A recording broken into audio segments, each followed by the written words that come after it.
what we are describing KYA instead of KYC. So do you actually understand what the agent is supposed to do, what its intent is? Have you got guardrails and controls around that particular agent?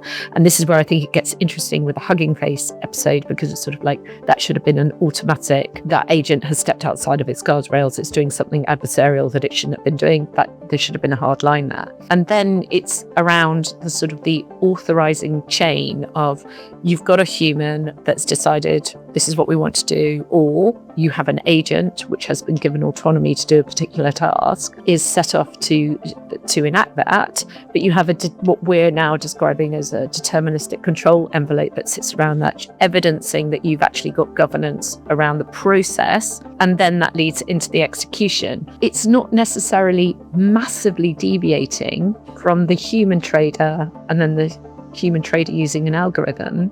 We're now passing some of that autonomy on, but there's still that governance and the workflow process that you can introduce checks and verification. But again, going back to thinking about this as runtime rather than you've got a model, it goes through the risk committee, you put a tick in the box and then you forget about it. I think now it's got to be much more ongoing and continual, which is exactly what Fix has discovered in terms of moving from algo trading and the best practices that have been introduced around algo trading to more complex algos, which is what we're starting to look at now.